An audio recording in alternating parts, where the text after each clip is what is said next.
Okay, all right. Welcome each and every one of you to this book discussion by Dr. Anagha Ingole, a colleague in the Department of Political Science, University of Hyderabad. It has been such a kind of proud moment for the department to be hosting this event. We take great pleasure in flagging this new published book by Dr. Anagha on Caste Panchayats.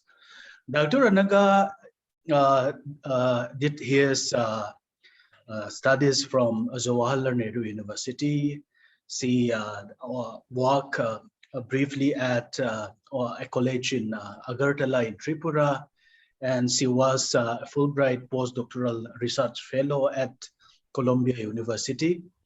And she joined the department quite recently.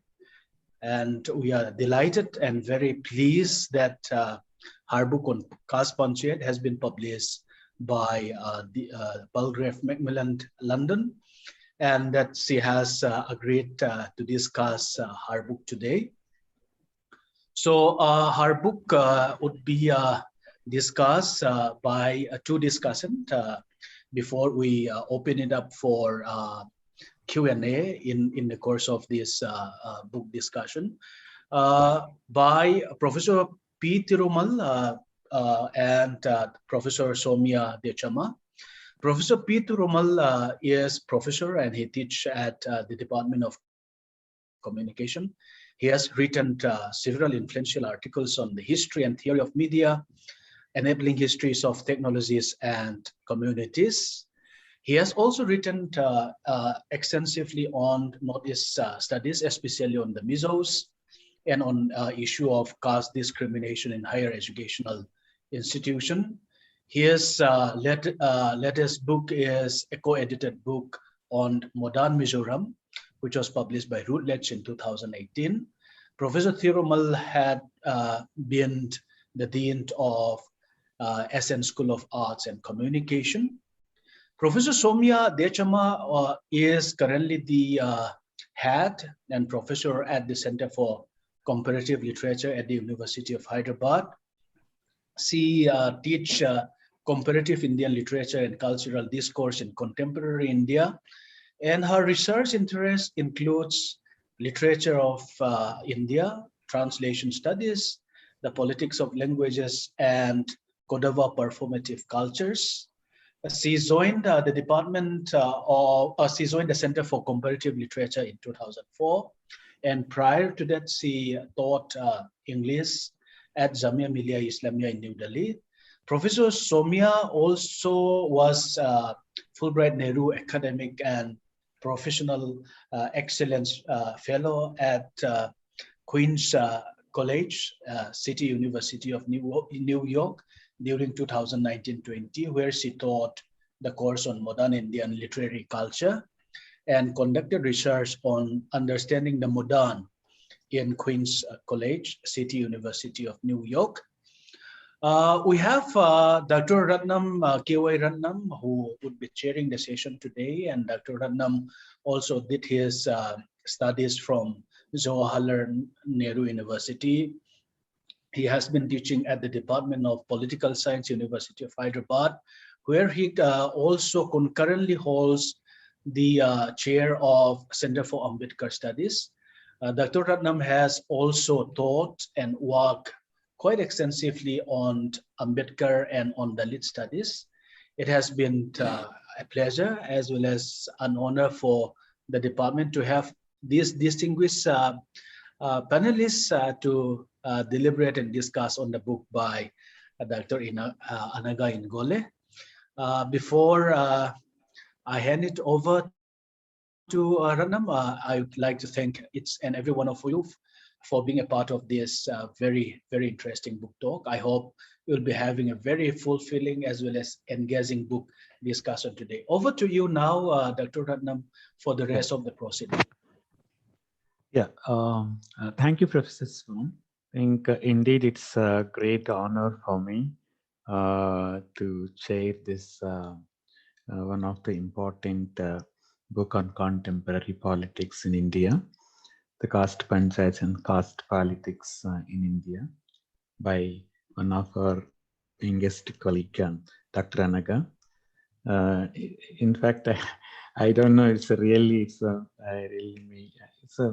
It made me so humble that Professor Thirumal and Professor Dechamma here, and they want to discuss, and I have to chair. I am so grateful for the department for giving this rarest opportunity for me to chair. So. So now I think who would like to start? I think first Dr. Anagha would reflect on her book just to make it, intervention. Then I think Professor Thirumal, then Professor Dechamma can be first and second discussant on the book. Now I would like to invite Dr. Anagha to start her discussion.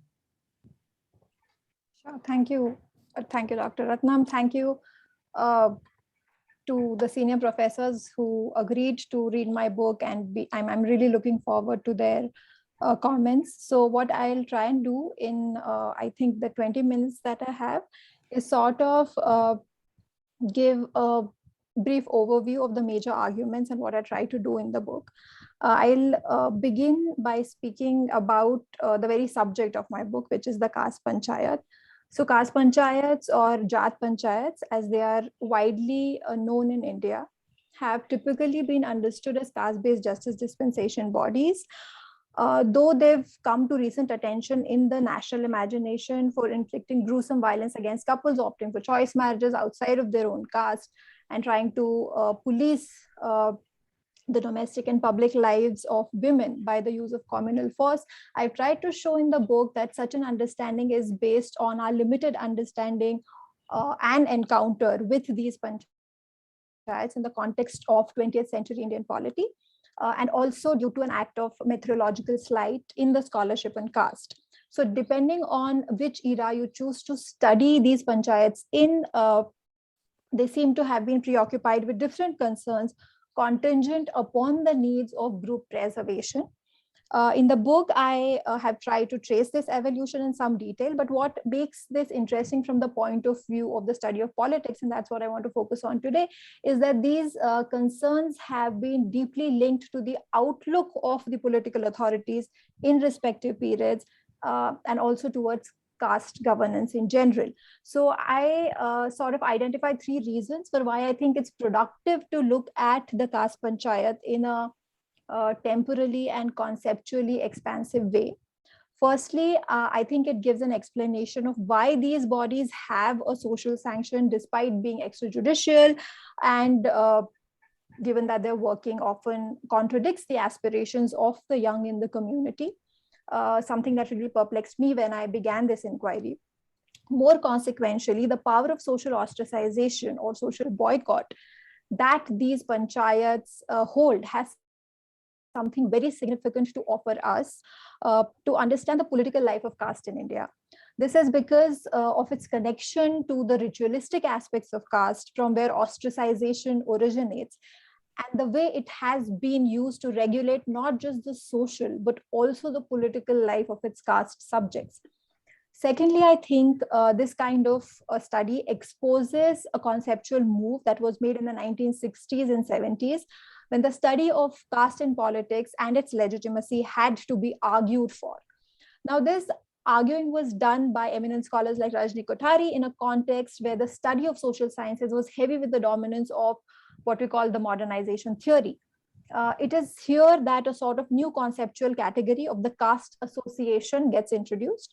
And I argue that this conceptual move was responsible for the invention of an empirically incorrect distinction between regulatory or sanctimonious caste bodies on the one hand, and political or mobilizational caste bodies on the other. Finally, in explaining why the Caste Panchayats and their role was relegated to the sociological and anthropological life of caste, it gives us a scope to explore Caste Panchayats as a vehicle to study caste-based conservatism. and how that is conserved by politics of the post-independent Indian nation state through this interaction. It also reveals how the post-independent state, in its attempts to democratize ameliorations on the basis of caste, creates what I call a new framework of caste governmentality. So it is in explicating these three claims that I'll sort of commit the next 16 minutes, I think, that I have. So just like in the book, the first two claims, that is about the political sanction of caste panchayats over the social life of caste members, and the second claim about this making invisible the caste panchayat as a category through which you can study the role of caste in politics, they'll serve as premises that foreground my third and key claim about the present day motivations of caste conservatism in Indian politics, and how post-independence Indian polity has sort of fostered it. So let me begin by speaking about social ostracization, also known as social excommunication, social boycott. Is typically a form of punishment meted out to a member of one's own caste by a caste assembly for not adhering to the discipline of the caste. So if one really wishes to look at the traditional power of the caste panchayat, it is here in its power of enforcing social ostracization that one should look for it. In the Annihilation of Caste, in fact, Dr. Ambedkar, while speaking of social ostracization, says that there is really little to choose between excommunication and death for a caste member. So there's obviously a physical aspect to this ostracization, which means that one's touch may be considered polluting. No one is to visit your home. If you're ostracized, in many cases, the family is made to live outside of the village. And no daily provisions are sold to them, etc. And all of this makes livelihood quite difficult. But even when the livelihood dependence on caste relations has sort of loosened, even in the rural context, what seems to have persisted is this, and this is reflected in quite sharply in many cases that are registered against caste panchayats, is a deep fear and a sort of debilitating effect of the social aspect of ostracization. This is so because such ostracization pushes the caste member to the margins of the group, where the member neither completely belongs to her own caste, nor can she take up the membership of any other caste. This results in a complete and sudden loss of belonging. The group membership of the ostracized is put at abeyance. They are in a state where they have no place in the social scheme of things, and this creates a particular social situation for the ostracized, as there is no social life outside of caste in a caste universe. Establishing marriage relations especially becomes very, very difficult. So most individuals for whom their immediate life in their caste and community groups forms the only scale of their social experience, these episodes of ostracization bring on a deep sense of indignity, extreme humiliation, and even loss of the sense of oneself. So this social tool has been used in the past and continues to be used even today to enforce not just caste-based loyalty, but also political loyalty. So in the Konkan region of Maharashtra, for example, there's a system called Kaul, whereby members of a caste are made to take an oath to vote for a particular leader every election. And those who breach the oath are ostracized. Such instances have been reported from Delhi and other parts, where the elected leaders and local officials have to fall in line with the caste panchayats. And if they do not do so, they are ostracized and not allowed to work. So this is how broadly caste panchayats use their social force to seek political compliance. However, this does not tell us anything beyond the local power of the caste elite and how that tries to control political decisions of its caste members. So from the perspective of the caste member, why does compliance to political decisions of the caste panchayat gets observed, unless the group as a whole has no political interest attached to these actions? My argument is that there is a political interest that is attached by these communities to the actions of caste panchayats. Now, explaining this requires me to take a slight detour to say how caste panchayats have historically been organizing the navigation of political life of caste groups, and why is it that they have been completely made invisible in the scholarly literature on caste, especially in politics, right? So this basically is my second claim. It brings me to my second claim. So in what form caste groups came to be understood as having become secularized and thus performing political functions of registering themselves in the census and seeking ameliorations on the basis of it in the colonial period, play a very, very important role here. O'Malley, who was the Bengal gazetteer for the 1911 British Census of India, noted 3 examples of this secularization. First was the Goala Caste Panchayat of Bihar, who had abolished 2 practices, the practices of infant marriage and the practice of letting the women of the caste to sell milk in the market. The second example he quotes is that of the Dosah Caste Panchayat, which was described as a degrading, cultivating caste by Risley in 1891. This caste served as village watchmen, and this caste had ruled for excommunication of any of its members who were caught stealing. And the last and final example that he quotes is from the Saha Caste Panchayat, which had collected funds to send some students of its own to Japan to study. Now, all these bodies were characteristic caste panchayats using primordial methods such as excommunication and loyalty enforcement. Yet, because of the functions they were performing by employing these methods, O'Malley thought that these quote-unquote degrading castes were finally modeling themselves after the modern civilized Europeans. Now, moving forward to the 1960s, it was this very caste sabha and these very examples that were characterized as voluntary caste associations in the scholarly literature without recognizing their continuity with the caste panchayats, a continuity which is established by one of the defining criteria of caste panchayats, which is the traditional methods that they employ to carry out functions, which may be modern or traditional. So the assumptions of O'Malley were uncritically adopted by the scholarship. There are many more examples that can be given, and I produce them in the book.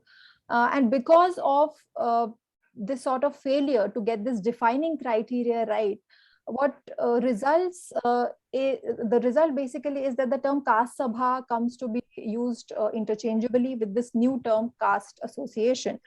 The Rudolphs in particular can be found using a confused defining criteria with further non-defining properties of these caste organizations. In fact, most caste bodies retained their legacy of non-voluntary methods of loyalty enforcement. This is the confusion of method and function that I'm suggesting gets the identification of the bodies wrong.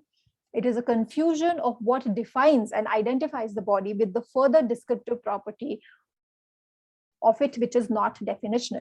So the crucial point is simply this, that because of an easily exposed methodological slight, this evasion of the distinction between method and function, a great deal of the scholarship on caste has remained unaware of the enforcement of loyalty for political functions by caste panchayats. I insist that this is not just an empirical problem, as in it doesn't just not facilitate us to look at the world right, but what it also does is that it translates into a wrong inquiry into what kind of role caste comes to play in politics. So I now want to turn to arguing that caste and caste panchayats over the past many decades have indeed been entirely caught up in the politics of their time. And moreover, that the enforcement of caste loyalties is really perhaps nothing but the enforcement of political loyalties today. This requires a closer look at the development of politics around caste in the post-colonial period.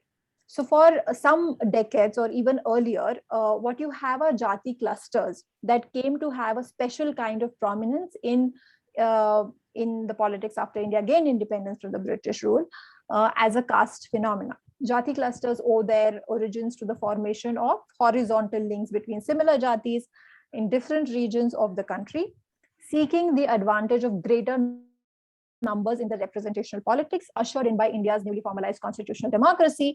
With such lateral affiliations, many caste panchayats and associations spanned multiple jatis and thereby acquired a wider range of powers to exert political influence. As is widely known, politics in India in the first few decades after independence was dominated by the Indian National Congress, whose dominance took a particular form that commentators have called the Congress system. As a consequence, the party had to be polycentric.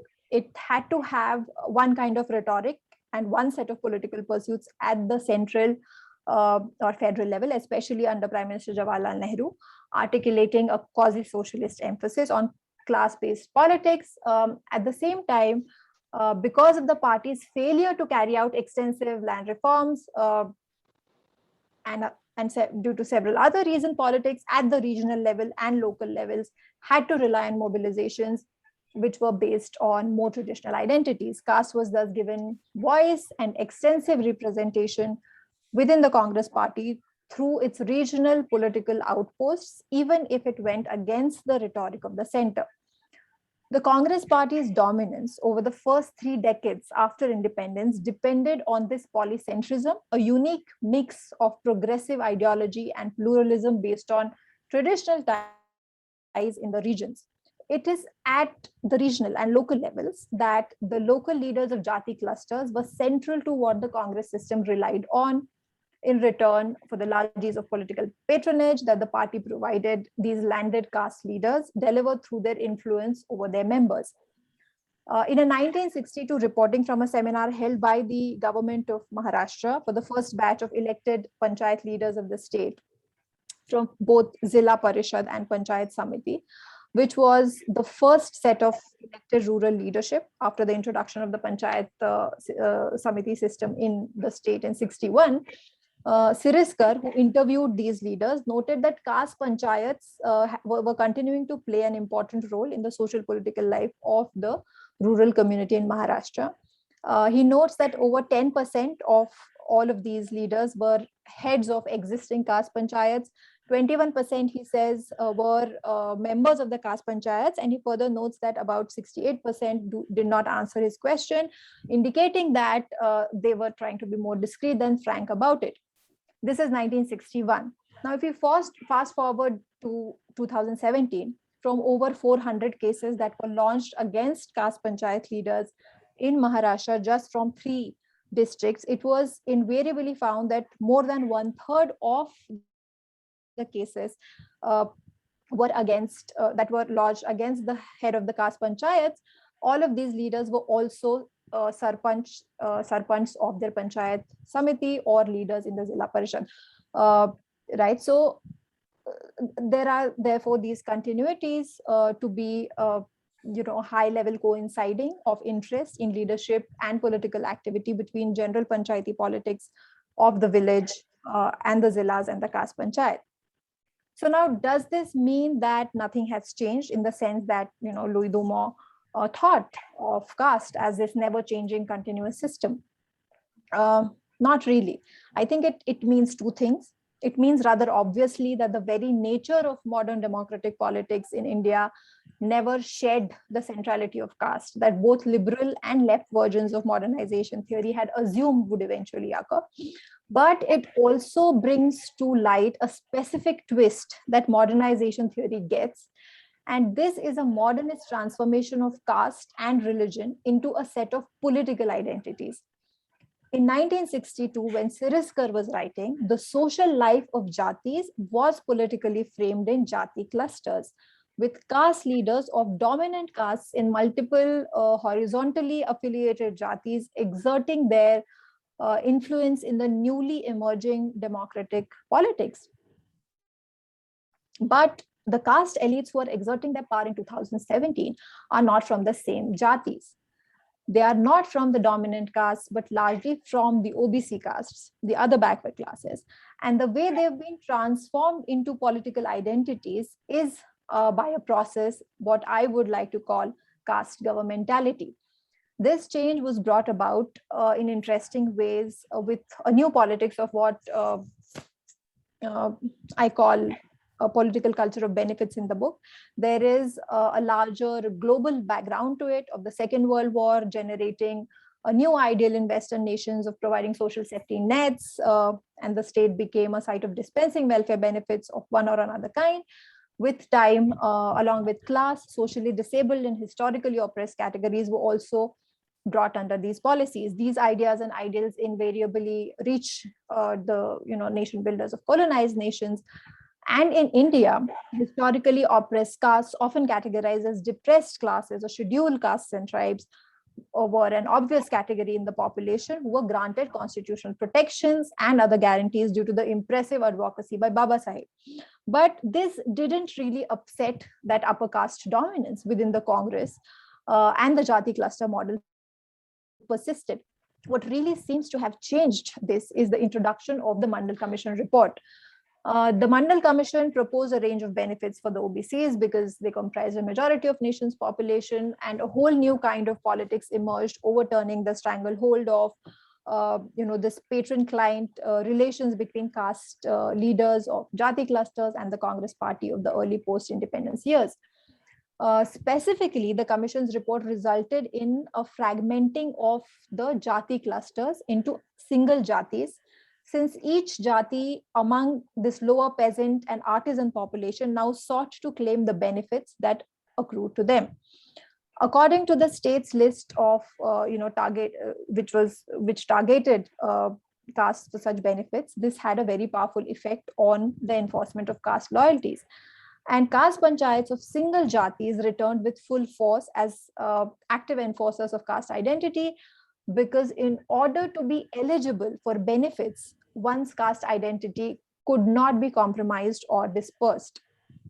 If you look at the criteria of the Mandal Commission report of social backwardness, it becomes clearer how one is supposed to answer these questions. So the commission basically called upon these voluntary caste bodies. That's the term that the commission uses to make their representations.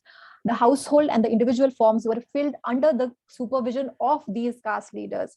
The deterrence through social boycotts of any transgression that might dissipate caste identity then became central to this new politics of caste.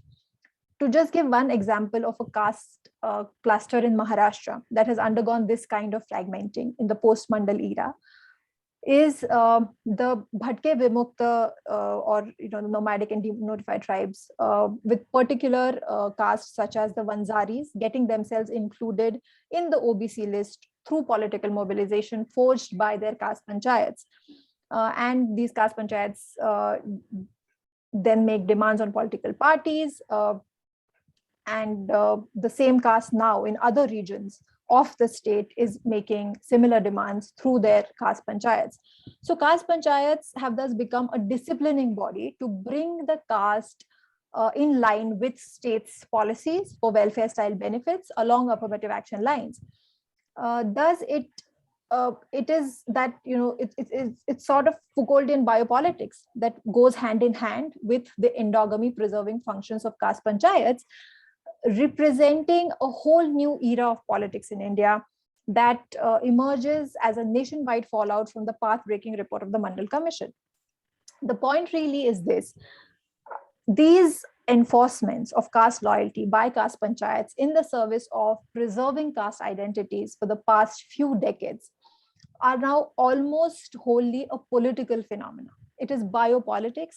It is not primarily, I emphasize the word primarily, it is not primarily motivated by any ritual-based ideal of preserving caste status. The very idea of ritual purity and impurity or sanctimonious regulation of caste members is completely entirely inseparable from the political mobilization for benefits for one's caste. The clean distinction sometimes made by social theorists of caste between the regulative, sanctimonious, and political mobilizational in the understanding of caste, I think really now must be allowed to lapse. Caste panchayats functions of enforcing loyalty to caste norms so as to ensure endogamy and preserve caste identity is predominantly motivated by the modern concern that benefits dispensed by state continue to accrue to the caste. And this is so even as their methods for ensuring loyalty are entirely continuous with the methods of long historical standing. As a a result, inquiry into the very subject of caste can no longer be a sequestered pursuit of anthropology or sociology. The inquiry into caste is now, I think, an inquiry into the politics of a modern nation. So in conclusion, I would like to say that enforcement of loyalty to caste by caste panchayats has predominantly been driven by one or another form of politics that reflects what caste has become in India over the past century. It is a vivid case of primordial methods deployed in retaining age-old endogamous relations for ends that have emerged in a thoroughly modern form of democratic politics and social policy belonging, the ideas belonging to how communities enmeshed in primordial ties disappeared with the consolidation of modern democracies really don't hold a lot of ground. So I think with that, I'll stop here and hand over to the chair. Thank you. Okay. It's excellent presentation, Dr. Anagha. I think I should clap. I don't know how many people clap. So I'm glad. It's excellent presentation on your book. It's a very impactful presentation that you made. Without taking much time of the discussants, just one minute, maybe half a minute. Just I think this represented. I'm using our own words. The complex phenomena called Caste Panchayats as an institution. I think if not outright rejection of the so-called political modernization theory, modernity of tradition by Rudolf and Rudolf, is excellently, very forcefully presented here. And she also says that I think the way she explained the enforce mechanisms that enforce the caste panchayat enforcement mechanisms, the way she presented, like harassment, especially the constant reproducing of vulnerabilities, and again linking with the caste endogamy. It's a very it's excellent presentation. This is because her just last one. I think what she is trying to say, it's a conservative force, caste panchayat, and making the separation between which is a tradition and doesn't have any politics, that is a state in power. I think she tries to bring them together. We have to see in a totality. It cannot be separated. That's also very forcefully presented. And what she rightly says, I think modernity has what they, I mean, Rudolf and this is association.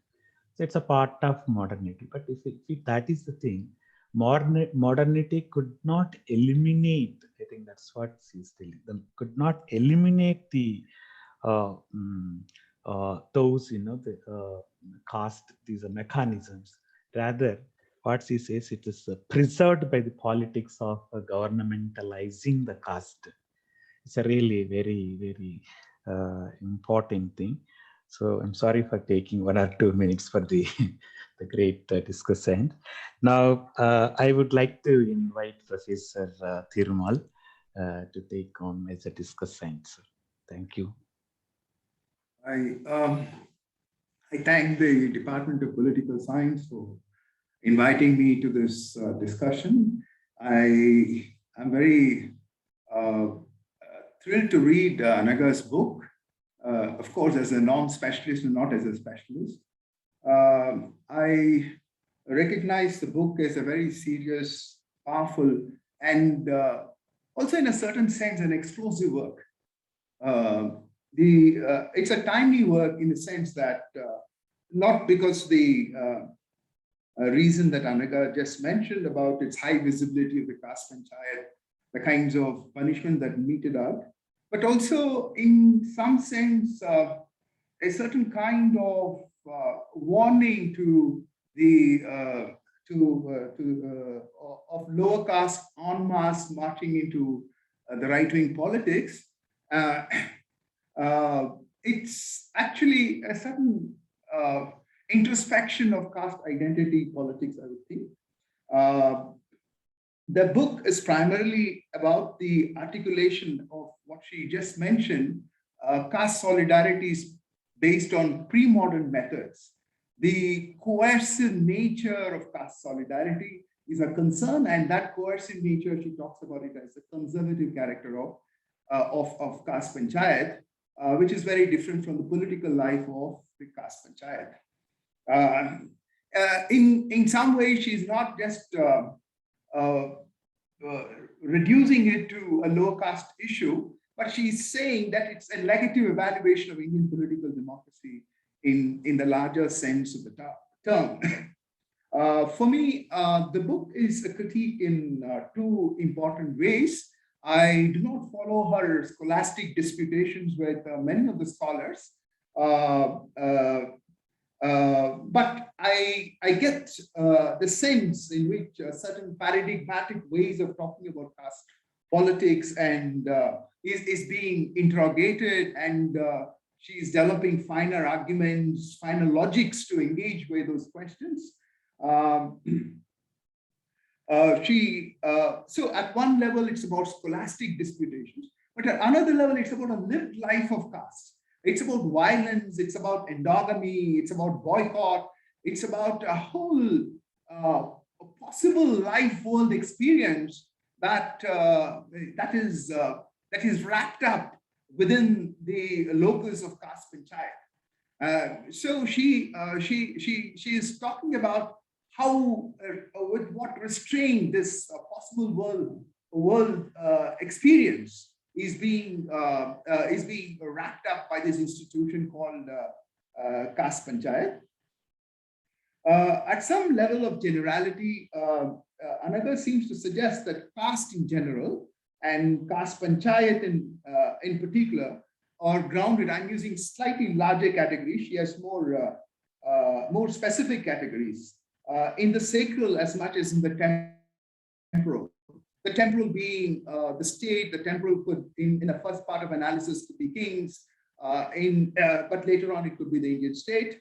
Both historically and in a contemporary sense, the sacral and the temporal seem to enjoy a not so incongruous relation. I mean, that's that incongruous relation. She is trying to say the distinction between the field view and the textual view produce this incongruous relation. And her major argument has been to say, no, they're happily sitting side by side, and they seem to cohabit pretty well. And there is a conjunction and not a disjunction between these two sides of, between these two aspects of caste. The temporal has been privileged by the field view, which is the Srinivas, and the textual has been amplified by several scholars. Now, I think the promise of the book is to, because the existing vocabulary, it looks like, as I take it from Anagha, is either developed to explain one aspect of this disjunction, either the field view or the textual view. We do not have a vocabulary which kind of works to bring them together and analyze them together. If you're talking about a conjunction between these two, what is the vocabulary that is needed? What is the idiom that is needed? What are the conceptual limits of the existing, call it liberal, call it Marxist? What are the problems with these kinds of categories? And I think the ambition of the book for me is to determine the possibility of moving beyond these existing conceptual structures. To what extent she has done it, that's a different story. Not merely about existing conceptual structures, but also about the historical limits to address the possibility of what she never foregrounds it, but she spills it across the book, which is to address the possibility of caste annihilation. I see that as a very broad template informing her method, her theoretical moves, and everything. And that seems to be the template, the larger template through which she's viewing her data, her objective analysis, her theoretical vocabulary seems to be that seems usually the frame in which she is proceeding to engage with her object of study, which is Caste Panchayat. Now, let me spend a few minutes on what I would call the sense of the book. Now, the sense of the book I would see coming out in the way she makes up the narrative through terms like loyalty, obedience, duty, coercion. I mean, these are the terms. And what are the corresponding things? Social boycott, rape, ostracization, etc., etc. So there is now just juxtapose for a minute with Gandhi's Panchayat Raj, how romantic the idea of the village is, how romantic the idea of the village, the Panchayat is, and just juxtapose this with Anagha's choice of words and the use of examples to talk about Panchayat Raj. I thought that was indeed a remarkable shift in the way we think about these categories. The book, in my understanding, demands preferred mode of reading. Now, the mode of reading, for me, is a direction in which thought should flow. Now, in an oversimplified manner, the book is about the enforcement of loyalty for the single caste panchayat. Now, when we're talking about this enforcement, what we are trying to grasp, which she in our presentation very aptly tried to explain, the coercive character of loyalty. Now, the coercive character of loyalty, not towards some other caste, it is a coercive character of loyalty towards one's own caste. I mean, it is being the caste subject it is the coercive nature of one's own subject. I mean, what is the way in which we are subjected to belonging to any caste? I mean, that I thought that is something which we have always spoken about graded equality, hierarchical forms of issues, but never spoke about single caste coercion, right? I mean, this is something which the book foregrounds, and this, I think, is a completely new entry into the discussion of what is caste and what it means to belong to caste, what is the nature of this affinity, what is emotional commerce, what is a moral comportment in which we grow up. And I think it is not just about Panchayati Raj, but I think it throws up a much larger canvas in which we have to rethink a very subjective, I think. Now, and she goes on to say, its basis is both the state and Hindu religion. The coercive character, which again, I would think she's linking it to the religion. The coercive character is what is termed by Anagha as a conservative, closed, less permeable dimension of caste panchayat. So you have at once a spectrum in which certain aspects of caste is open, certain aspects of your caste is not open, and it is closed. And and this openness and close, I mean, if I have to say, this kind of a positioning of the subject is what I understand from reading her work. Is it possible to understand the coercive dimension of lower caste panchayat in relation to not just to caste, but to Indian civilization as a whole? Is it possible to extrapolate her understanding not just to caste panchayat, but to the civilization as a whole? What are the emotional commerce and the moral comportment that is at work in holding on to membership in one's caste? Is this coercion a part of a general condition of caste Hindu society across caste and across time? Let me illustrate this point by examining how other scholars have looked at loyalty or duty from other spheres of life. Now, Naipaul once complained about the art of India that it was limited by the civilization, by an idea of the world in which men were born only to obey the rules. I mean, men were born only to obey the rules. And this is a creative, imaginative dimension of the Indian society.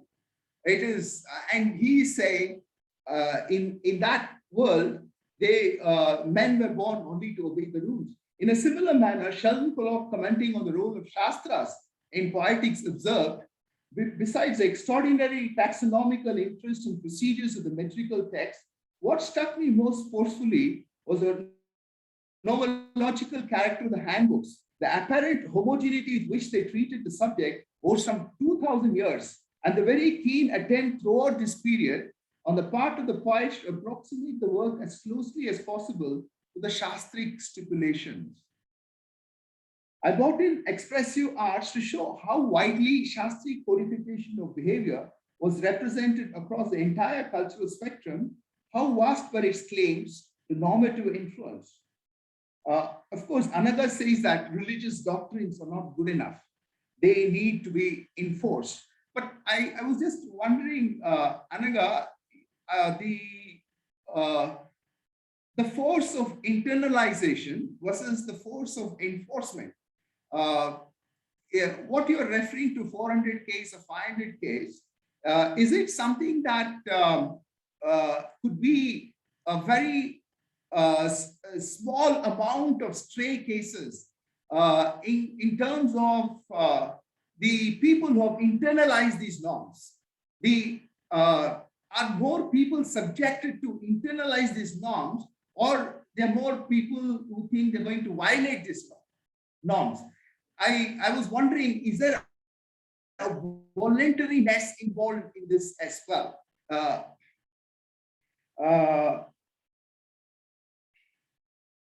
The next point which I want to make is the book, and this is the last point, the book is neatly divided into two sections. The first sections deal to the long view and the latter with a microscopic view. Now, rarely does a book on contemporary caste politics devote an entire section on historical development of Caste Panchayat, its changing functions and its fixed relation to Brahma Sabha and the royal court. This is very intriguing because I think it's on contemporary politics. You have an entire section on historical understanding, and that again seems to be a very novelty of the work. The autonomy and sometimes the intervention of the Brahma Sabhas in the governance of caste and collective obedience to caste rules are detailed historically. And this is the point which I want to raise with Anagha. In doing so, Anagha maintains the distinction between the royal courts and the Brahma Sabhas as central to the working of Caste Panchayat. Her formulation that there is a conjunction between the religious authority and the kingly authority does not seem to serve a larger purpose of annihilation of caste. Her formulation results in a political theological approach. Political theological approach argues that the authority which produces law has no basis in law. Is there a way of studying Brahminism without resorting to the political theological approach? Ambedkar seemed to have looked at caste as both contingent truth and also as necessary truth. But his hermeneutical method allowed for looking at necessary truth. Allowed for looking at necessary truth as contingent truth. It is because of this that Ambedkar conflates myth into history and interprets Krishna as a historical actor rather than a mythical actor. His approach deflects the political theological constraint in studying caste and caste in studying caste or caste panchayat historically. This is not something that is very obvious in Anagha's formulation, but I think it forms the hidden structure of the book. To make that point, I draw V. Geeta's work, A Dangerous Play with Time, Brahminism and the Anxieties of History, wherein she says, Brahminism is an extraordinary object of critical knowledge. It confounds the notions of the present, of the modern and the ancient, the present and history. Since every attempt to understand the Brahmin caste and its enduring influence is undertaken in the context of a present, where its resolute presence is felt. At every such attempt is to engage with the past, with which this present seamlessly links itself, its own historicity is fudged. So if I have to say in the way that you have developed this historical material, you invoke the historical material, you're not getting at the history of Brahminism itself. That history of Brahminism itself is fudged. What I like about V. Gita and Anagha is how they see Brahminism as setting the limits of potential for social change in history. While Gita looks at the upper caste of the actors involved in blunting the force of history, Anagha interestingly looks at how lower castes are equally equipped through the institutions such as Caste Panchayat to douse the flame of history. The potential for history to transform is being deflated, and that seems to be one of the purposes of talking about Brahminism, talking about caste. I will end here. Thank you. Okay, excellent, sir. Thank you, Professor Thirumal. You very exactly have taken the time that you have been given. Very,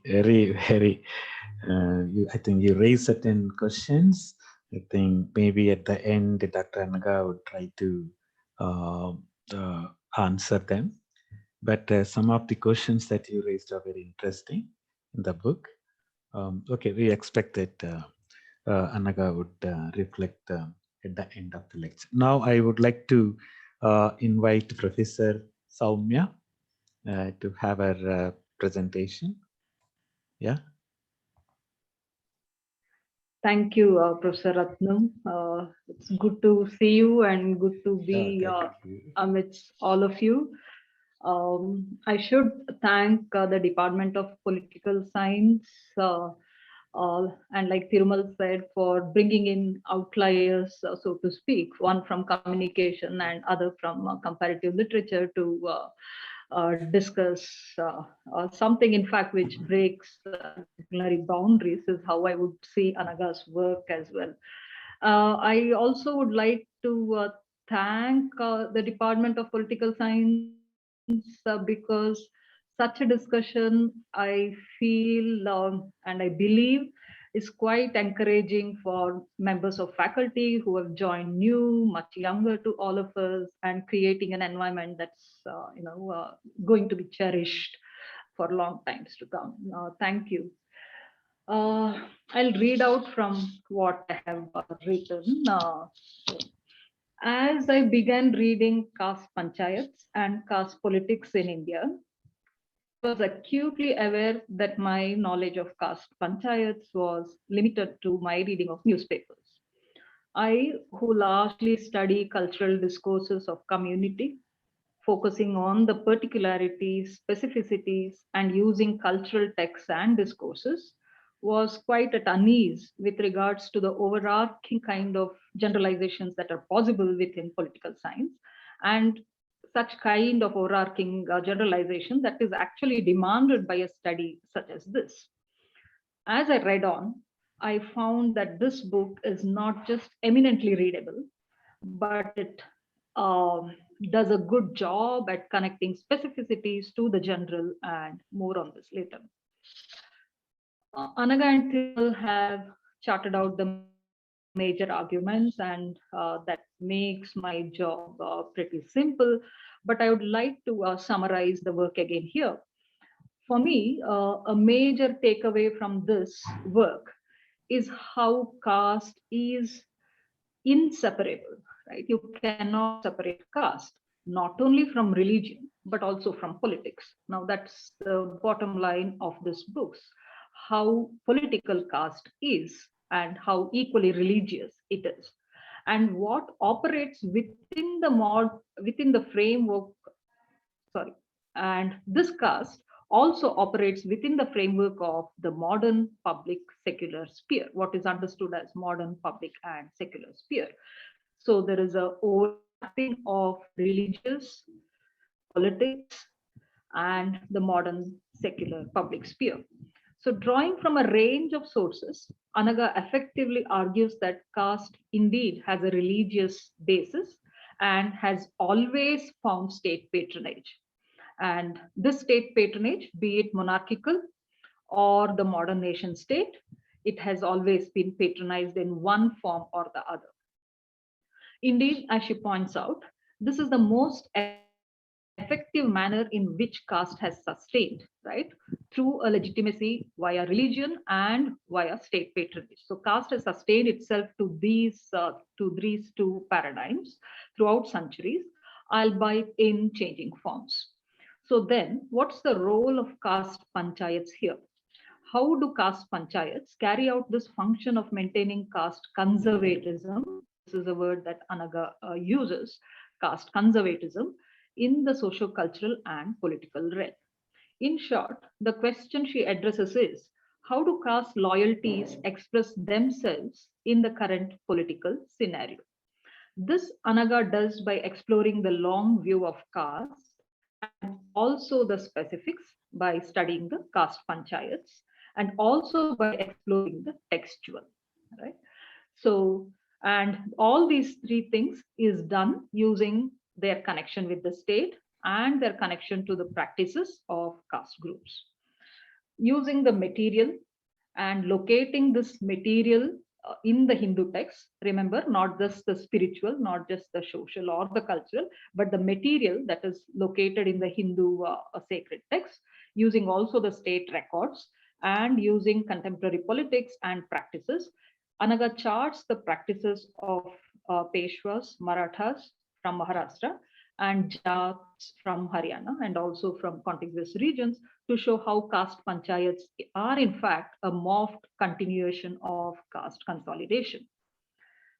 Anagha elaborates on two of the most known functions of caste panchayats, which she and Thirumal have mentioned. One is to enforce caste loyalty, right? How does caste panchayat enforce caste loyalty? Is it actually enforceable through the use of social ostracization and caste endogamy?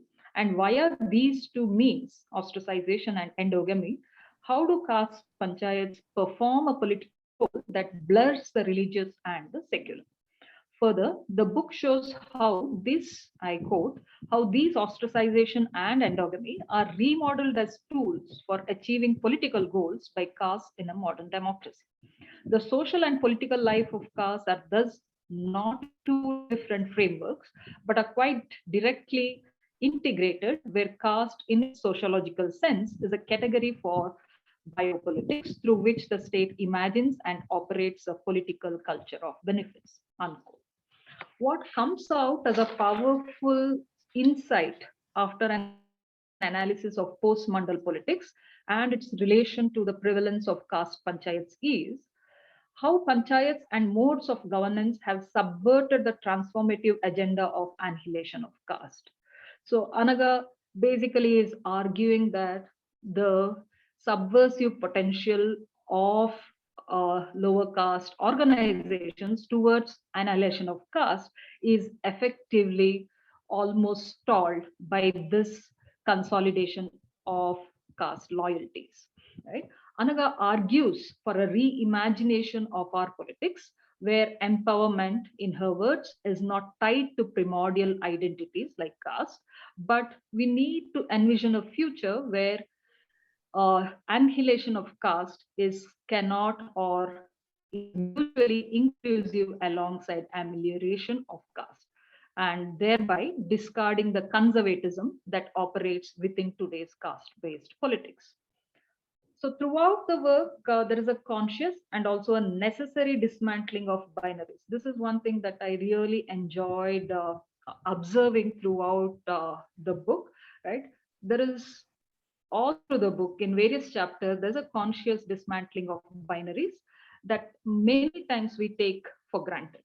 And the first binary that breaks down is in the realm of method, the distinction between the text-based studies and the field-based studies, right? So although this binary has been contested for long, Anagha's intervention is crucial because caste has indeed largely been studied, understood via textual modes or via modes of ethnography. Of course, from Pandyan, Gopal Guru, Sharmila Rege, and a whole lot of others have emphasized on the centrality of experience, both at the individual and at the collective level. And Anagha's work doesn't really touch upon the experiential aspect, but strongly advocates a combining of the text-based and the field-based approach to study caste. And this study not only combines text and field, but enables us to see the gaps in each of these methods. And for me, more importantly, it allows us to see how text and lived realities work with each other, in fact, draw from each other and also manipulate each other. I think Anagha's work successfully shows us how text and also lived realities manipulate each other for politics or political culture of benefits. So this blurring of binaries is not just limited to method alone in the book. Established concepts like tradition and modernity, for instance, also get challenged throughout.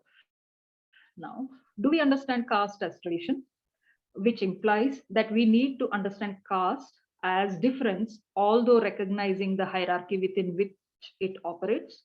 Or do we understand caste as modern, changing along the times of modernity, a category that has no place in the so-called modern world we inhabit? Using examples from Caste Panchayats, Anagha argues how the modern is a continued construction of the tradition itself, right? How actually the modern political secular sphere has constructed tradition to its own advantage, and how tradition and modern are not so transparent categories, not so innocent categories. I mean, what this also does, interestingly, is to break the binary between the private and the public. Now, caste is hugely understood as a private practice, right? But by breaking this binary between tradition and modern and connecting caste to both tradition and modernity in very complicated ways, Anagha says that you cannot, caste is not just a private practice or a practice that is located in the village, right? A critique of which Anagha elaborately does, the village-based, caste-based politics. Now, it comes out of the private, it commingles with the public in very many ways. So although in the modern sphere, caste is invisibilized, but at the same time made visible, this connection between the private and the public is very, very crucially made in this work.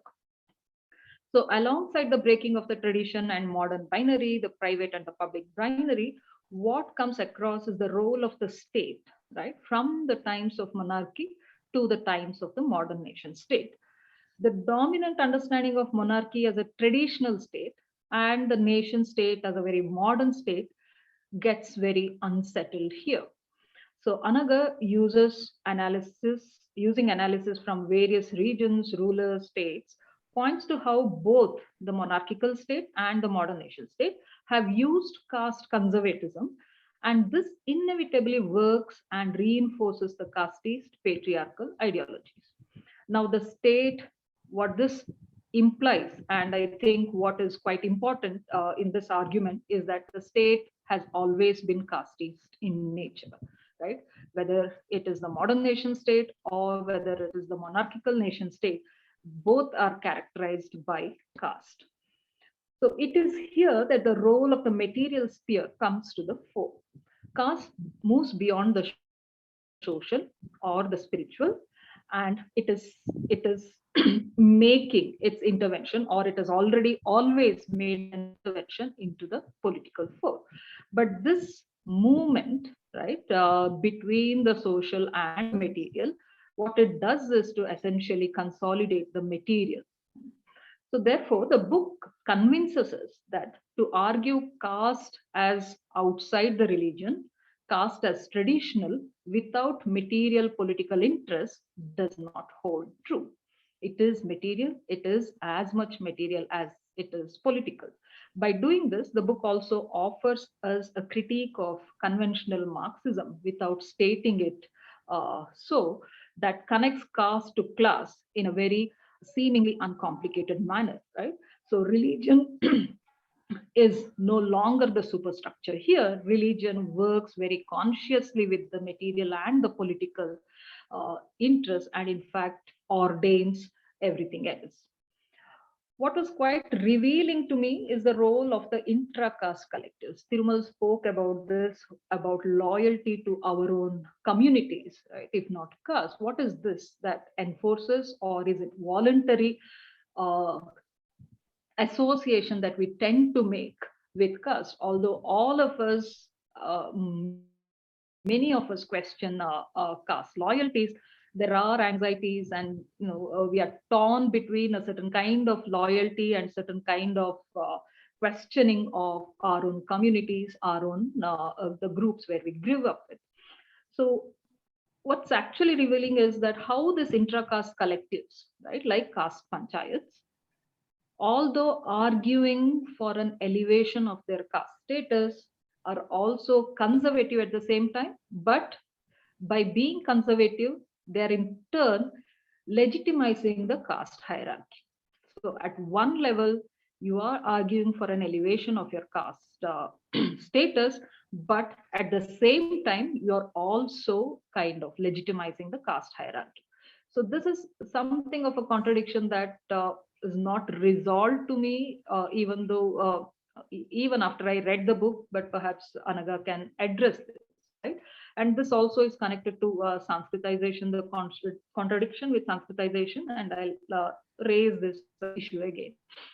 So despite using the arguments of secular rights, these caste panchayats no longer, right, or very rarely use the cultural or the social kind of practices that mark them as different, but they use the arguments of secular rights. And these panchayats and state as well, together in complex working, reinforce caste hierarchies, and not only reinforce caste hierarchies, but they use gender and economic relations to do this. And that was quite interesting in the manner Anagha analyzed the land owning jats and how caste endogamy works there, and how this cannot be separated from the land holdings of jats. Of course, there are a whole lot of that we would have liked to see in the book. For example, is there a difference in the manner caste loyalties operate via caste panchayats or otherwise, right? Even without caste panchayats, for the privileged caste and for the lowered caste, right? Is it the same? I mean, these examples from the book that are given are largely from the Jat community and the Marathas and Peshwas to some extent. So, can this be the framework to understand caste loyalties among a whole lot of other castes, especially the Dalits and the Brahmins, the two extreme ends in the caste spectrum, right? The book argues that using strategies of Sanskritization, caste groups such as Jats and Marathas have rallied to be relatively powerful and also conservative at the same time. Do we assume that caste panchayats, as I said, among the Dalits or the Brahmins have worked similarly? And if so, how do we account for the organization of Dalits across India, right, since the times of Phule and Ambedkar? And how also can we account for the alliances for the engagement of the lowered castes with forms of colonial modernity, such as education or even Christianity? So this actually brings me to major discomfort with the book's argument I had, and that is in the manner it uses Sanskritization as a very powerful concept. The book argues that the state and the caste panchayats have, it almost reads as if they're already always Sanskritized, right? And they have been agents of Sanskritization, albeit at varying levels, differing from one locale to the other. By now, there is a whole body of literature that critiques the method and ideology of Sanskritization. But using Sanskritization, the state's influence seems to be so far-reaching, right? That's the impression one gets while you read the book. Not only the state's influence, but also the caste panchayats influence seems to be so totalitarian, seems to be so very far-reaching, and I keep invoking James Scott again and again. James Scott for me is useful here to show how people, outliers in the eyes of the dominant, have successfully resisted, even twisted the strong arms of the state, right? And for the state and caste panchayats, for the pervasive tactics of the state and also that of caste panchayat to be successful, it requires that the governed, right, or the people be totally submissive. It also means that each community, each individual has willingly embraced Sanskritization. Are the governed, the people in their everyday life, willing actors in these socio-political performances? Is this a one-way project where power of the center, be it Caste Panchayat or the state, does it flow so seamlessly one way from the center to the periphery? Also, by unquestioningly accepting Sanskritization as a mode via which these operate, the study unintentionally gives a pan-Indian legitimacy to a nationalist integrationist ideology such as Sanskritization. At times, also a side effect of this in the book is how this idea extends throughout, right? Not just to pre-independent India, but also pre-colonial India, and it makes subcontinent look like somewhat like contemporary India. So there is very not just in terms of boundaries, but also culturally or even politically, it's not differentiated. So it looks like Sanskritization as a concept is true from Balochistan to Bangladesh and to Kodavas, on which Srinivas built his Sanskritization. So perhaps some critique of Sanskritization, ranging from C. Parvathamma or Kancha Ellaya or to Christopher Law, who worked on Sanskritization and politics proper, would have brought in a different perspective. And this also, as I mentioned earlier, points to a contradiction, right? Why is there an urge to Sanskritize, whether it is the caste panchayat or the state? Why is there this urge to Sanskritize, which is basically aiming to elevate oneself in the caste order, while simultaneously maintaining intra-caste purity and caste hierarchy, right? This elevating oneself and maintaining caste hierarchy seems like a contradiction throughout, which doesn't get resolved. Can economic political reasons alone explain this contradiction? And I am not so sure. I have a whole lot of scribblings in the book Anagha gave me, and maybe I'll save it for another long day. But for now, let me thank you all, especially Anagha. With respect, I quote, and in intellectual companionship and in friendship. Thank you. Yeah, thank you, Professor Sowmya. It's a very soft but very sophisticated presentation. Very forceful. Yeah, I think now, Dr. Anagha, you would like to first address some of those questions raised by both our discussants, like Professor Thirumal. Yeah, he also raised one or two very important questions. Of course, Sowmya, I would like to have a day-long discussion with you up sometime, if not today.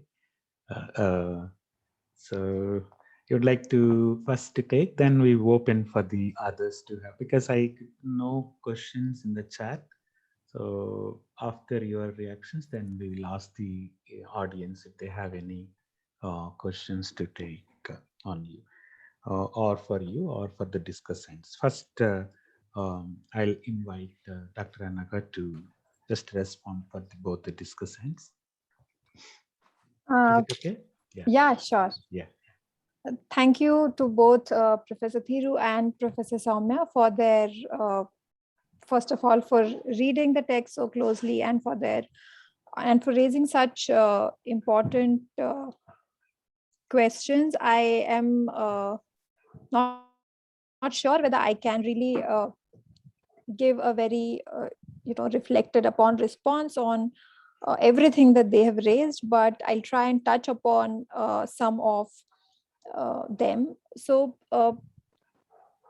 first, the question of history, and why really is there a whole section on what is the relationship of these kingdoms from the early Hindu period to the Brahma Sabhas, and why should we really have that in a book that really wants to understand how caste works in contemporary politics. I really wrote all of that for myself because I really thought that I could not make sense of why the caste panchayats really held so much power without first understanding where they have come from, and how is it that they've evolved these practices of social ostracization. Where really does that power come from? And that really was the motivation for writing it. And it was also a practical problem because there is no history of a caste panchayat which is really available. There are some ethnographic accounts which were available, but there was no narrative. And I'm not a trained historian. The narrative that I wrote is actually quite broken because of the limited sources which are available. Nevertheless, what I've tried to do is sort of try and stitch a thread on this entire throughout this text, to make sense of where are these bodies coming from. And that sort of might answer some of the questions that Sowmya has raised about, it just seems like the entire subcontinent presents itself as a category on which this history is playing out. One of the texts to which I am answering in this question is Sumit Guha's work which is titled Beyond Caste, in which he is sort of making an argument that, caste is nothing but a rank boundary mechanism. And the effort has been to actually argue also that one can't see caste panchayats only through that framework. It's not just a rank boundary mechanism. It also has in it a lot of aspects that come to it from the Vedic religion, from the Vedic scriptures, and then how that follows into practices. And because texts are, as we know, they often also give contradictory sort of pictures, as I've tried to show in the book, that there are some texts which speak only about an upper caste head, the Gramini. But then there are some texts which say that all castes are supposed to have their different courts. So because texts are not reliable, then I go on to look into the records from these various mathas of the Brahma Sabhas. And what I have termed as Sanskritization there is this sort of Brahminization that gets secularized, and which becomes a necessary condition for the state to recognize you as a member of your own caste. So it is the Brahma Sabha which will decide on the basis of whatever ritual processes that they require you to do, whether you can go back to their caste. So there is a sort of coercive power of the state, along with everything else, that is playing a part in gaining legitimacy for the Brahminical practices that then get integrated into the practices of caste panchayats of the lower caste. So the records from the mathas of the Brahma Sabhas show how there are codes which are created for the panchayats of lower castes. There are villages which are Dalit villages, etc., which are brought into the fold of Brahma Sabha, and then they are elevated to, and the Brahma Sabhas then write new histories for them, where they draw the connection of these lower castes to some sidey character in the Mahabharata or the Ramayana. So all of that is happening, and the state is sort of legitimizing it. So it's not a straight history. It's not that everything is flowing directly from the text, because there are these Brahmins who want to make money. They are getting commission from the royal courts. So it is a sort of complicated history which is going on there. And I frankly wrote it because I had no sense of where these caste panchayats were really coming into the picture from. So that's probably the response that I can give now. And on the question of whether is there any other way of looking at Brahminism itself, though this wasn't really the project that I was undertaking, I think on that count there are some important works which are happening. For example, Ramesh Berry's work, being Brahmin being modern. So there are people who are also sort of looking into those kind of questions, but I would really have to think more about Brahminism and its historicity, etc. Nevertheless, thank you for that question. The second question about the force of internalization, that's really on point. I'm sure the number of cases which get registered, there's a lot more loyalty enforcement which is going on, coercive loyalty enforcement which is going on. But even choosing the terminology which you pointed out, the word loyalty is something that comes up a lot today in the in the context of patriotism, etc. And we are continuously made to ask ourselves where our loyalties lie, etc. But loyalties at a general philosophical level often comes into contest, and regularly comes into contest, with a lot of other values like justice, like fairness. And loyalty at once is not nevertheless a rational principle. It requires pathos. So I thought that word sort of captures the complex relationship that we as people who are condemned to have been born in caste societies have to face when thinking about our identities as people who are born in a certain caste, and its relationship to hierarchy. And that I think is the persistent paradox which Sowmya was speaking about. It is an unresolved paradox in the book, because it is an unresolved paradox for me. So if the imagination of our progressive politics with respect to caste, and how that progress is supposed to translate into policies, is tied to our imagination of empowerment that is linked to our caste as an endogamous group, right? So the Mandal Commission, when it is determining whether you're socially backward, is going to ask you, whom do you have roti beti relationship with, which means with whom do you eat? Do you interdine?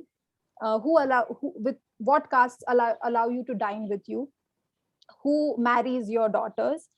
There are questions about what is your own perception about your caste. Do other castes look at you as lower castes? So if that is going to be the and I'm not saying that the state is being completely unreflective when it is doing that. It wants to determine who are the people at the end of this oppression.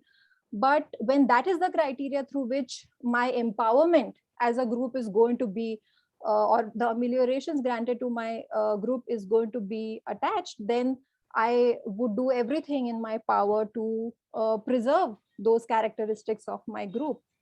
And that's why that paradox of imagining amelioration through caste-based affirmative action, let's say here, or quota, etc. On the one hand, that is at a complete relationship of tension, or completely antagonistic to the larger vision of annihilation. I think that paradox is something which is very much there in the way we have imagined our politics today.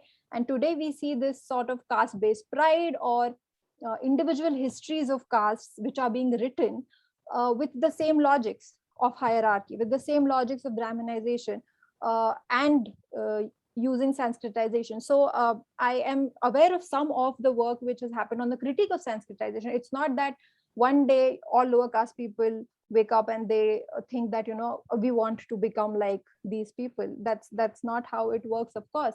But the game sort of is set in such a way that if you really want to do well, these are the values that are pre-decided by a society of what constitutes a better life, and therefore you have to as a group be able to do those things. So those are my very random responses to those questions. And I think, yeah, one question which I missed is probably whether the intercaste loyalties and their expression is similar in upper castes and lower castes. Not at all. In fact, very early on, I'd written a small piece for the EPW in which I had criticized this also.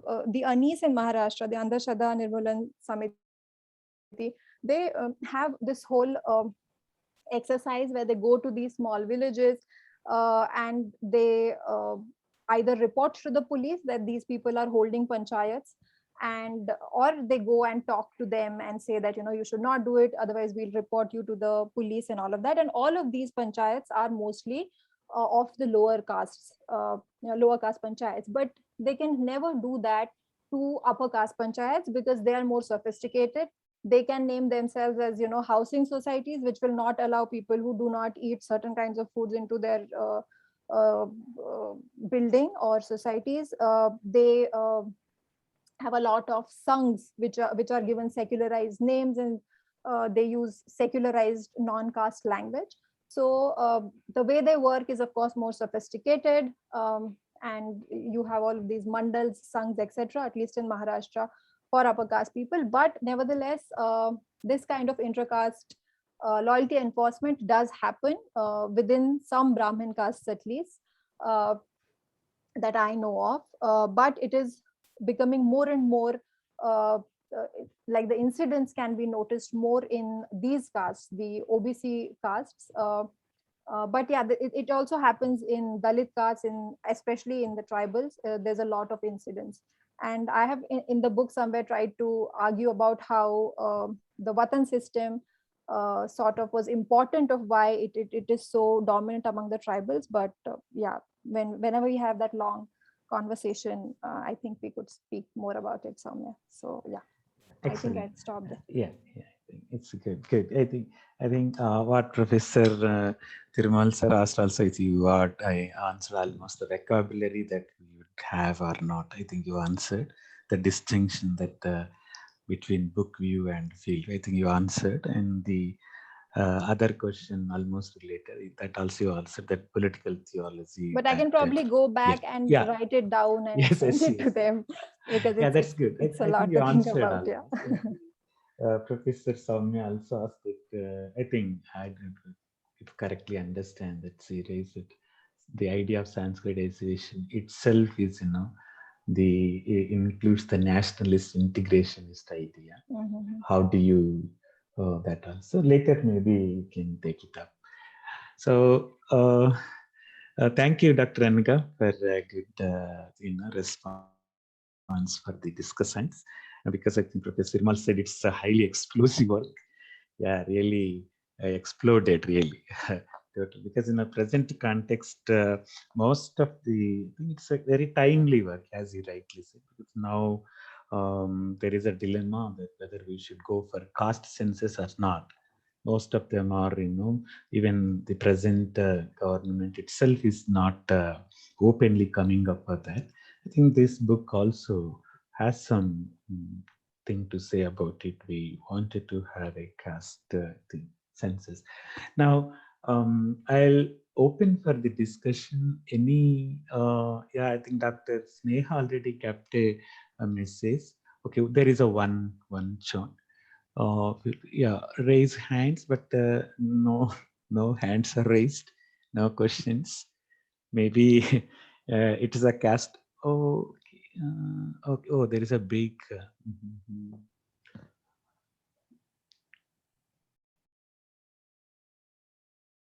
So a big comment from Vivek Singh. It takes some time to read. Can you post, Vivek, if it is possible? Because the question, we have so many questions in this, and then it's a big description. Is it possible? Yogesh Yadav also raised some question. Can you? Because it takes some time for me to read. Can you directly pose a question? Is it possible? Yeah, should I speak or? Yeah, Vivek. Yeah, you can. Very Okay. Precisely, you can. Yeah. Because you have so many questions, it takes a lot of time for me to read. Yeah. Thank you for the presentation, Dr. Ingole. So my question is like, you have mentioned about the caste panchayats, social and also the political functions they perform. But do they also perform certain economic or material functions? Do they go beyond that? And especially I'm interested to know what role do caste panchayats perform in producing socially embedded economic inequalities. For instance, if you look at the research on traditional business caste, we find that their associations were also ways of extending credit networks or territorial networks, exchanging information or settling of disputes, etc. So what is your opinion about this? Like, what role do caste associations in general, and especially upper caste associations, play in the economy? Right. Thank you for your question, Vivek. So at a general level, caste panchayats do go beyond social and political functions. But in a typical caste universe, the social and the occupational was sort of connected for a very long time, and it remains so long as traditional occupations, especially business classes, etc., are concerned. Business castes are concerned, it remains integrated. So we do have examples where some castes of oilmen or barbers in Orissa decide that they are no longer going to cut the hair of a certain caste because they do not get enough money from them and all of that. So in that way, there has always, the economic question has always been there, and they've been decided by caste panchayats using ostracization, etc. But in the present context, as I said, these caste panchayats fashion themselves as trade associations, as mahasabhas, etc., as guilds. In fact, in the records, there is a record that there used to be a separate trade court, which was called Puga. But that sort of the continuation of it, we do see in some of the business castes. And though I haven't really looked at any work which has studied that in depth, or as to how these associations, some of which are continuations of caste panchayats, which I can say for sure, how exactly do they work, is beyond my sort of research to tell you. But yes, they do. Some of them do have, rules of ostracization, punishment, even monetary punishments or suspension, etc. So that kind of activity is seen in these caste associations. Is it okay, Vivek? Hi, Vivek. Vivek? Yeah. Thank you for the answer. Okay. Now we have one more. Because can you, Yogesh, can you just say about 1 word or 2 words, because your question is also too big to read. If Yogesh is available, yeah, please. Yes. Please. Ma'am, isn't caste and institutions like a virus? If we want to get rid of them, then we have to remove it from the whole system. Because if it remains in some part also, it will spread to the system again. And like generally, because we all attach to our caste when something good or something opportunity we will get from the caste system, or like someone from our caste has did something great, then we will attach to the caste. And if then it also provide legitimacy directly or indirectly to the caste panchayats, I think. Well, I think, is that your question, Yogesh? Yes, ma'am. Yeah. I agree with you. I mean, the larger vision has to be that of annihilation. But the point that I've been trying to make is that these so-called social justice parties, which have come to the fore, especially after Mandalization, though they have come on the plank of social justice, the imagination seems to be getting amelioration for one's caste. Increasingly, we see that its translation in popular culture and movements, where you have caste prides, caste-based pride, caste histories, etc., which are being written now, and everybody wants to imitate what is considered as valuable. So even lower castes want to find some ancestor in some text and say how this person fought and how valiant he was, or fair he was, etc. It's always the male. So there are a lot of these vernacular histories which are being written. So the whole problem is that the imagination of amelioration or empowerment is closing in more and more on consolidating the caste identity rather than really overcoming it. So yeah, I agree with you. Yeah, that's true. Yeah. So thank you. Thank you, Yogesh. I think Dr. Sneha sent me this. Thank you, Deha. So there are no questions in chat box, only two. No, there is somebody Dr. called Ratnam. Raghu. Yeah. Sir? Yeah. There is somebody called Raghu who wants to ask a question, Ratnam. Okay. Yes, sir. He has raised his hand. Yes, sir. Yeah. Raghu, can you pose your question? Good evening, sir. Am I audible? Yeah, yes, you are. Okay.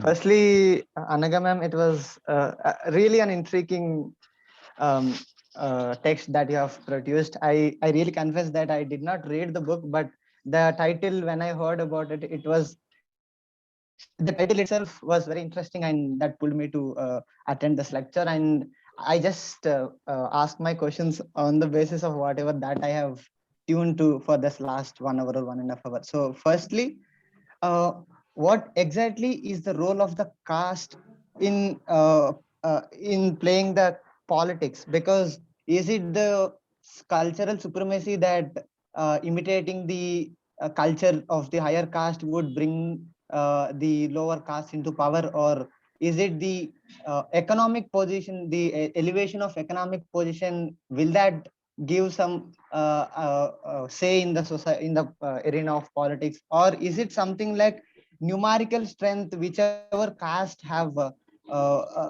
huge number, they have this opportunity to advocate that they need representation in the political system. Or lastly, is it because of the advocacy for the representation for the lower caste, which was not present in the previous, when before the land reforms were, or if for that matter before the independence, these lower sections were oppressed? And is it that since they were deprived of this political status, are these people advocating to that they need a representation at this point? So what is the exact role of the caste in that sense?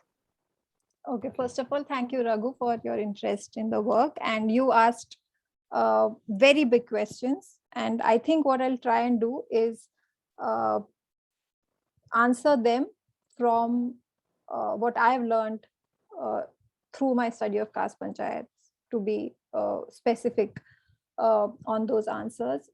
So the kind of role that caste seems to play through Caste Panchayats is that so long as caste remains a unit through which the society, and to a large extent polity and political imagination, including that of public policy, is imagined, it tries for group preservation. All right.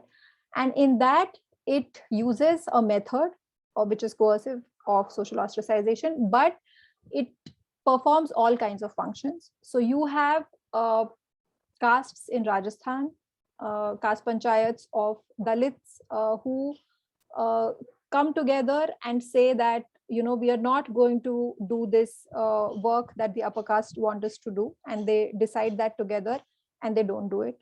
Then you also have castes, as I was just saying, who go to the Brahma Sabha and say that, please, rewrite our history and turn us into some better caste. Of course, they can't become Brahmins, but just, rewrite us and write a genealogy for us and all of that. So the kind of role that they play in politics is therefore dependent on how the governments of the day think of caste as a political unit, and that sort of determines then the action that castes through caste panchayats take. So the fact that today it becomes imperative for a caste panchayat leader to lobby with political parties so that they get listed in the OBC list, or with the backward class commission, or with the social justice ministry, it follows from the fact that caste is not just a social unit, it is also a political unit, even in the secularized modern polity that we like to call ourselves.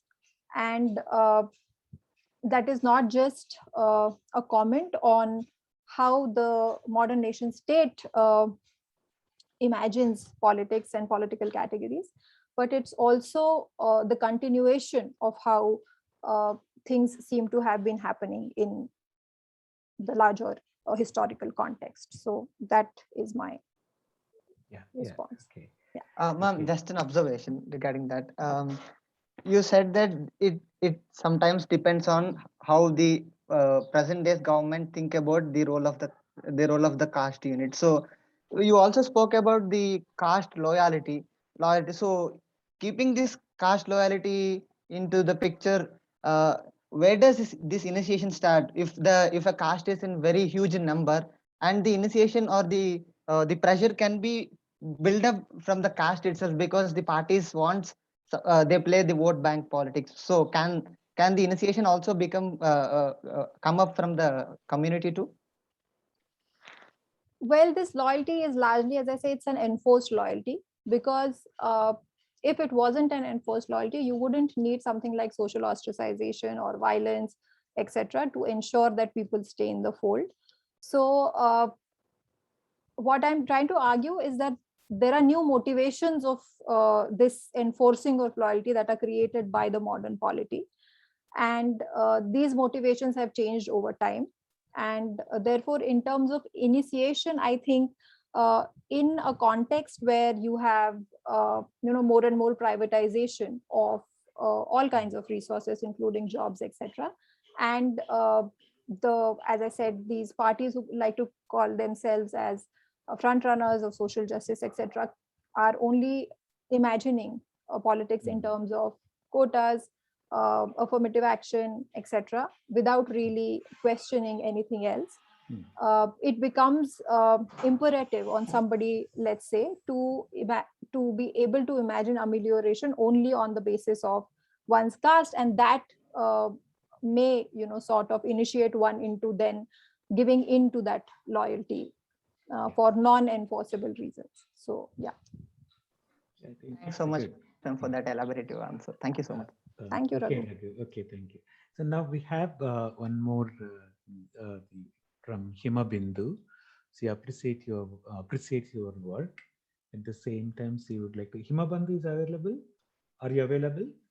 Yes, sir. Yes. Can you post? Yeah, it's a good tool. Yeah.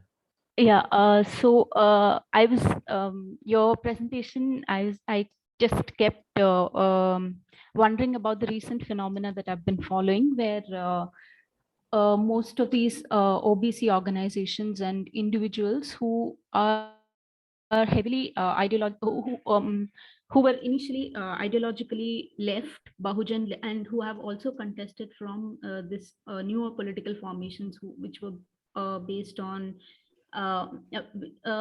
ideologically this organization called Bahujan Left Front. There was an OBC journalist who contested from that organization, and he's been heavily critical of the Telangana state government. And recently, and there's been a lot of the state has been attacking that journalist quite a lot, and then so the caste organizations are the ones that came together for protection and sought kind of help from the right wing.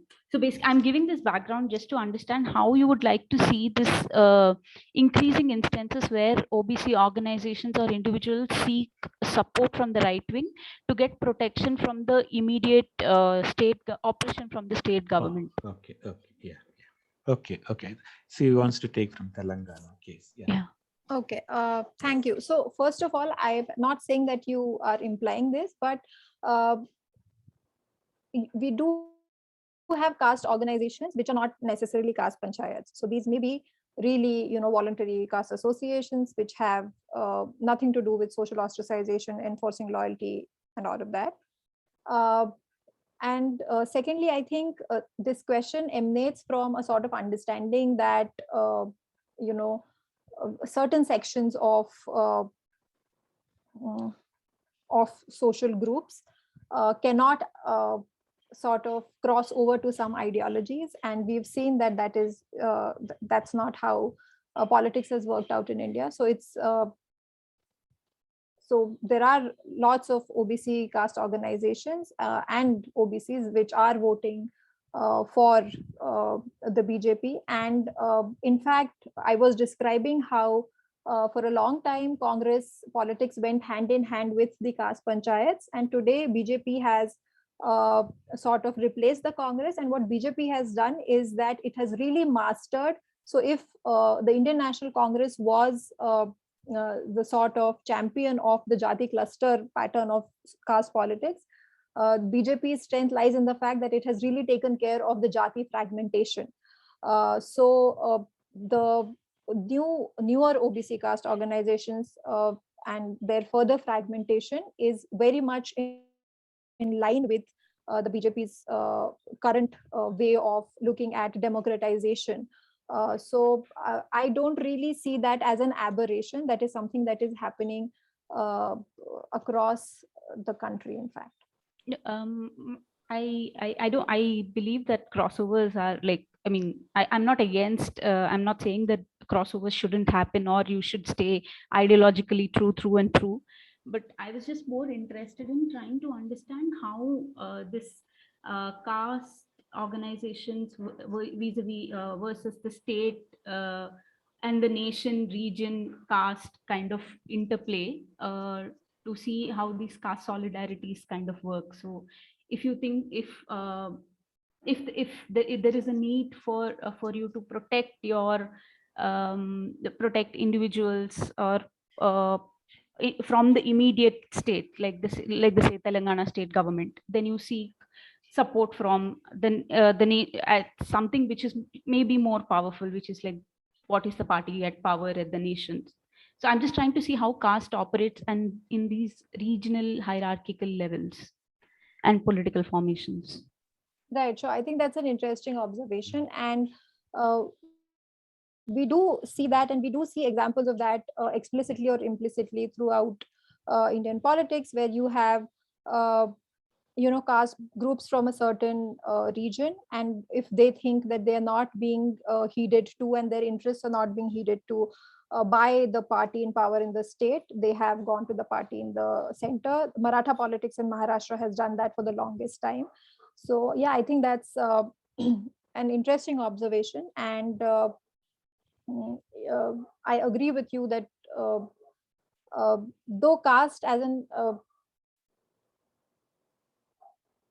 a group does that, I think till now we've only seen dominant castes being able to do that. But what you point out is probably an example of a small fragmented OBC caste, which is probably seeking this kind of support from the center. So yeah, it is, I think, an interesting example of how fragmentation of caste is becoming a driver of politics, even at state levels where it probably did not play that kind of role before. In fact, there are these 9 sort of bills from 9 different states which are lying with the Supreme Court, wherein the state now wants to sort of be in the race of defeating the BJP in this fragmentation business, in the quota within quota race. So they want to divide the OBC quota so that these caste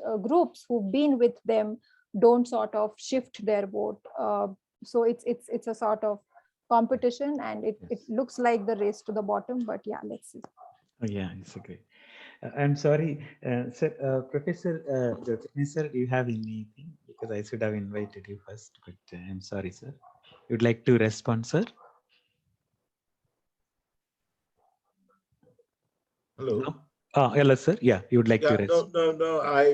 Both my questions were asked by Both. one by Professor Thirumal and one by Sowmya. So I'm very happy with listening to this fascinating. I am sorry, I should have asked initially. No. Thanks very much. Because I was not, I couldn't see. I think Sneha is helping me to send these questions. I couldn't see. Sorry. Now, any Professor Swan, you'd like to have anything? No, I'm fine, Dr. Ratnam Garu. Yeah. Anyway, Dr. Sneha, anything? I do not have any questions, and I'm really I think thankful for this very enriching questions. In the chat box also, I don't see any more questions. So, yeah, no questions. Yeah. So it's very interesting. If you don't have, because most of the questions I think Dr. Anagha was able to tell, and I too had some questions like on this one, like the amelioration point of view, how it would perpetuate the caste, but I think she answered those things.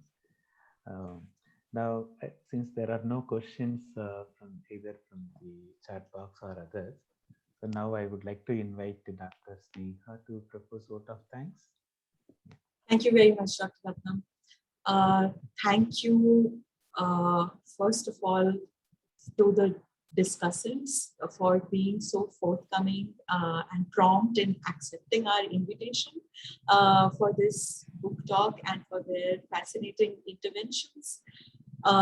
Thank you so much to my colleague, Dr. Ratnam, who chaired and steered the proceedings today, and also on behalf of the department and the organizing team, to our very dear colleague, Dr. Anagha Ingole, for sharing her work with the audience today, for providing us a broad overview of the book that I'm sure those of us who are yet to read them have found a lot of material to be excited about when they look forward to reading it now. And I also thank all colleagues, students from the University of Hyderabad as well as beyond, who have joined us today and taken the time to participate in this discussion. To everybody who raised questions, thank you very much for your contribution to the discussion today. Thank you to everyone for their time and for joining us today for this discussion.